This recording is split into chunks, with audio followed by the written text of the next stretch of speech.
കഴിഞ്ഞ ദിവസം ഒരാൾ ചോദിച്ച സംശയമാണ്, നമ്മൾ പതിവായിട്ട് ഇറച്ചി ഭക്ഷണം കഴിച്ചു കഴിഞ്ഞാൽ കുടൽ ക്യാൻസർ വരാൻ സാധ്യതയുണ്ടോ എന്നുള്ളത്. എന്നാൽ ഇതിനെക്കുറിച്ച് നടത്തിയിട്ടുള്ള പഠനത്തിൽ നിങ്ങൾക്ക് കുടൽ ക്യാൻസർ വരാനുള്ള സാധ്യത നിങ്ങൾ വെജിറ്റേറിയൻ ആണെങ്കിലും നോൺ വെജിറ്റേറിയൻ ആണെങ്കിലും ഒരുപോലെയാണ് എന്നുള്ളതാണ്.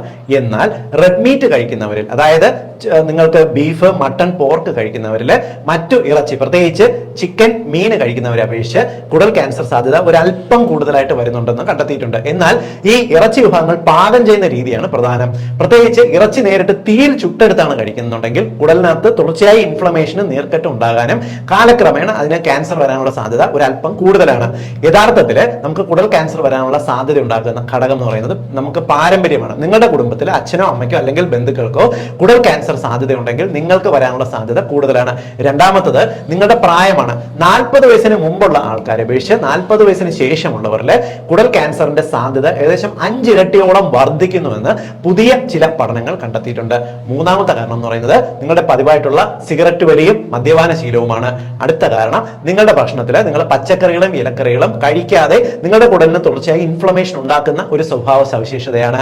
ആറാമത്തെ കാരണം എന്ന് പറയുന്നത് നിങ്ങൾക്ക് തുടർച്ചയായിട്ട് IBS, അതേപോലെ അതായത് ഇറിറ്റബിൾ ബൗൾ സിൻഡ്രോം, ഈ കൊളോണിൽ വരുന്ന ചില ഇനം രോഗങ്ങൾ, പ്രത്യേകിച്ച് അൾസറേറ്റീവ് കൊളൈറ്റിസ് പോലുള്ള രോഗങ്ങൾ വിട്ടുമാറാതെ വരുന്നുണ്ടെങ്കിലോ, നിങ്ങൾക്ക് വൻകുടലിനെ ബാധിക്കുന്ന ചില ഓട്ടോ ഇമ്യൂൺ രോഗങ്ങൾ ഉണ്ടെങ്കിലോ നിങ്ങൾക്ക് ഭാവിയിൽ ഒരുപക്ഷെ കുടൽ ക്യാൻസർ വന്നേക്കാം. എന്തുകൊണ്ടാണ് കുടൽ ക്യാൻസർ വരുന്നതെന്ന് ഇപ്പോൾ മനസ്സിലായില്ലേ? ഒന്ന് ഷെയർ ചെയ്തോളൂ.